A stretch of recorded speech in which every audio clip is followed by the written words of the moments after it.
नमस्कार दोस्तों, आप सब लोगों का स्वागत है चैनल के अंदर। बात कर लेते हैं एक और लर्निंग वीडियो की। दोस्तों, मार्केट थोड़ा-सा रैंडम बिहेव कर रही है। मार्केट जो उसकी नेचुरल एक वे होता है उसके चलने का, उसको थोड़ा-सा फ़ॉलो नहीं करती हुई दिखाई दे रही है। आप अगर देखेंगे, किसी भी चार्ट को देखेंगे, यहाँ देखेंगे इस तरीके का चार्ट है, यहाँ देखेंगे इस तरीके का चार्ट है, यहाँ ये ऐसे, यहाँ देखेंगे ये बहुत ही ज़्यादा रैंडम चार्ट मार्केट ने बनाया। इसमें सबसे बड़ी गलती ऑप्शन बायर के साथ क्या होती है? ऑप्शन बायर नॉर्मली मार्केट में किसी न किसी ऑप्शन से, ऑप्शन बायर जो है मार्केट में किसी न किसी ऑप्शन से दिल लगा लेता है। ये सबसे बड़ी गलती ऑप्शन बायर के साथ होती है। हालांकि मार्केट में हमने जो प्रिडिक्ट किया था, जो मैंने प्रिडिक्ट किया था, मुझे ये था कि मार्केट ने इस तरीके से यहाँ पे कहीं ना कहीं क्लोजिंग देनी चाहिए, पर मार्केट बहुत ज़्यादा रैंडम रही। हमारी एनालिसिस के हिसाब से मार्केट नहीं चली। मैं थोड़ा सा एक्सपेक्ट कर रहा था कि मार्केट ने अगर यहाँ ऊपर आई भी है तो मार्केट इस तरीके से यहाँ पर आ जानी चाहिए। दिस वॉज माई एक्सपेक्टेशंस, है ना। ये मेरी एक्सपेक्टेशंस थी मार्केट के अंदर, लेकिन मार्केट कंप्लीटली रैंडम चल रही है और कई समय से चल रही है। अभी क्या हो रहा है कि मार्केट 10 में से क्या होता है, नॉर्मली क्या होता है कि 10 में से 7 बार मार्केट थोड़ा चार्ट को फॉलो करती है, रूल्स को फॉलो करती है, और 3 बार लगभग रूल्स को नहीं फॉलो करती है। अभी उल्टा हो रहा है, अभी 10 में से 3 बार रूल को फॉलो कर रही है और लगभग 7 बार रूल को फॉलो नहीं कर रही।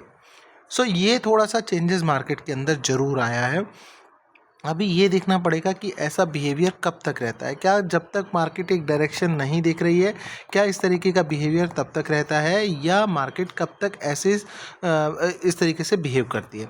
तो आज बहुत ही रैंडम मार्केट रही। अगर मैं इस चार्ट को थोड़ा सा बड़ा करके आपको दिखाऊं, मतलब थोड़ा जूम करके दिखाऊं, तो बहुत ही रैंडम चार्ट मैं इस चार्ट को कहूँगा कि मार्केट के अंदर देखिए एकदम से तेज़ी आती है, 5-6 कैंडल बहुत हाई विक वाली बनती हैं, फिर मार्केट के अंदर एकदम से तेज़ी आती है, सडनली 2 कैंडल बहुत नीचे आ जाती हैं, सडनली 2 कैंडल बहुत ऊपर चली जाती हैं। ऐसी एक्सपायरी में अगर एक्सपायरी के दिन इस तरीके का हो कि 3 कैंडल एकदम से नीचे आएँ, 2 कैंडल एकदम से उसी पॉइंट पर पहुंच जाएँ, अगली 2 कैंडल फिर नीचे आ जाएँ, अगली 4-5 कैंडल फिर उसी पॉइंट पर पहुंच जाएँ, अगली एकदम से एक बहुत बड़ी कैंडल बन जाए, फिर इस तरीके से उसी पॉइंट पर पहुंच जाए, फिर एकदम से बहुत नीचे आ जाए, इन सारे पॉइंट्स को तोड़ दे, इमीडिएटली फिर कुछ देर रुकने के बाद एक बहुत बड़ी कैंडल बन जाए, थोड़ी देर रुकने के बाद फिर ऊपर की ओर जाए और एकदम से नीचे की ओर आ जाए। सो ये बहुत ज़्यादा एक रैंडम है। ऐसे में ऑप्शन बायर को क्या करना चाहिए?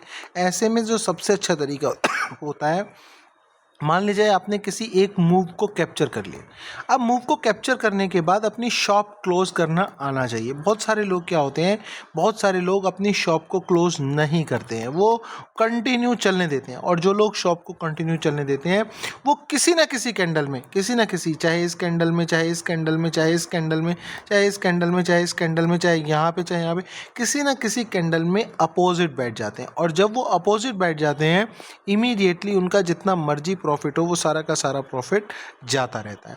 तो हमें हमेशा मार्केट से कोई ना कोई सीख लेनी चाहिए। ऐसी मार्केट हमें डेफिनेटली एक सीख दी जाती है कि चाहे मार्केट ऐसी हो, चाहे मार्केट एक तरफा हो, हमें क्या करना है, हमें अपना मूव को डिसाइड करना है कि ये मेरा मूव था। मान लो मार्केट आज ऐसे ना जाके ऐसे जाती कंटिन्यूस, तो भी हमारी एक सीख होनी चाहिए कि हमें इस पॉइंट पे सॉरी, हम इस पॉइंट पे मार्केट को क्या कर लेंगे, अपने मूव को कैप्चर कर लेंगे और अपनी दुकान को क्लोज कर देंगे। डेफिनेट अगर हम ऐसा नहीं करेंगे, सो आप देखिएगा कि कभी ना कभी हो सकता है किसी दिन आप नहीं कर, आप दुकान को क्लोज नहीं करेंगे और मार्केट ऐसे, फिर ऐसे, फिर ऐसे, ठीक है, बढ़ी, थोड़ी देर बाद गिरी, आपने फिर से सी ले लिया, फिर बढ़ी, फिर आपने सी बेच दिया, फिर आपने थोड़ी देर बाद गिरी, फिर सी ले लिया। फिर हो सकता है आप बड़ा अच्छा प्रॉफिट कर लो, लेकिन किसी ना किसी दिन ऐसी मार्केट के चंगुल में आप फंस जाओगे, और जिस दिन ऐसी मार्केट के चंगुल में फंस जाओगे, उस दिन बड़ा लॉस, प्रॉफिट तो जाएगा ही जाएगा, साथ में एक बड़ा लॉस आप मार्केट के अंदर कर लेंगे। इसलिए डेफिनेटली यहाँ से एक सीख हमें लेकर जानी है, जो हमेशा कोई ना कोई एक सीख हमें मार्केट से ज़रूर लेनी है कि एक, हम कोई भी अगर हमने मूव अपना कैप्चर कर लिया है गलती से, और अगर मूव कैप्चर नहीं किया और मान लीजिए ऐसे ले लिया है, दोनों ही केसेस में हमें शांत बैठना मार्केट के अंदर आना चाहिए कि चलो यार, आज मार्केट हमारे हिसाब से नहीं चल रही, कल देख लेंगे। मार्केट से कभी भी इतनी जिद ना करें कि आज ही आ जाए बस, फिर कल तो कभी मिलेगी ही नहीं मार्केट, है ना। सो ये थॉट प्रोसेस को थोड़ा सा ख़त्म करें। अभी मार्केट देखिए एक पर्टिकुलर पॉइंट से बहुत ज़बरदस्त रेजिस्टेंस खा रही है। I don't know why this point is become so much of important. ये पॉइंट अगर आप देखेंगे, ये पॉइंट इतना इंपॉर्टेंट बन गया है यहाँ पे 23,450 का पॉइंट, कि 23,450 से मार्केट बार बार एक बार यहाँ पे, फिर यहाँ पे, फिर यहाँ पे, फिर यहाँ पे, फिर यहाँ पे, फिर यहाँ पे कई बार रेजिस्टेंसेस खा चुकी है मार्केट, है ना। अगर हम इसको थोड़े से बड़े चार्ट पर देखें, 5 मिनट की बजाय 30 मिनट के चार्ट पर देखें, तो 30 मिनट के चार्ट पे भी हमको यहाँ पे मार्केट नीचे आती है। मार्केट इस तरीके से नीचे आती है तेज़ी से, और नीचे आने के बाद ऊपर जाती है, फिर नीचे आती है, फिर ऊपर जाके अब यहाँ पे कहीं ना कहीं अपने आप को होल्ड करती हुई मार्केट नज़र आ रही है। देखिए मार्केट में अगर इंट्राडे में हमें कॉल में जाना है तो इंट्राडे में हम कॉल में जा सकते हैं, पर अभी मैं थोड़ा सा लॉन्ग टर्म में कॉल में अभी भी थोड़ा सा मैं अपने आप को अवॉइड करूँगा। हाँ, इंट्राडे में चूँकि एक अच्छा यहाँ पे बॉक्स बन गया है, तो इस बॉक्स के टूटने के बाद एक अच्छी ट्रेड यहाँ तक की, और उसके बाद एक अच्छी ट्रेड यहाँ तक की, और उसके बाद इस पॉइंट तक की, यानी कि 23,700 तक की, 23,650 तक की, 570 तक की ये ट्रेड्स मिल सकती हैं अगर ये बॉक्स टूटता है। और बॉक्स क्या है, 460 के आसपास ये बॉक्स टूट जाएगा। इस बॉक्स का निचला सिरा कहाँ पर टूटेगा, तो इस बॉक्स का ऊपर वाला सिरा तो टूटेगा 460 पर लगभग, ये पॉइंट 460 के आसपास, और नीचे वाला सिरा अगर मैं इसका मानूँ तो 23,330 के आसपास मैं इसको टूटता हुआ मानूंगा। तो 23,330 से 460 तक मेरा नो ट्रेडिंग जोन रहेगा। इसके ऊपर मैं थोड़ा सा सीई में इंट्राडे में, नॉट पोजिशनली, इसके नीचे मैं थोड़ा सा पीई में, इवन इंट्राडे में और पोजिशनली भी ये थोड़ा सा मैं बेरिश रहूँगा। यहाँ पे मैं थोड़ा सा इंट्राडे के अंदर एक कॉल की पोजीशन लेना चाहूँगा। मैक्सिमम टारगेट 23,600 तक के टारगेट कहीं ना कहीं मैं यहाँ पे मार्केट के अंदर देख सकता हूँ। थोड़ी सी न्यूज़ अगर कोई अच्छी आती है, कोई न्यूज़ आएगी तो थोड़ा मार्केट में और तेज़ी देखने को मिल सकती है, फिर वो हम डिसाइड करेंगे बाद में।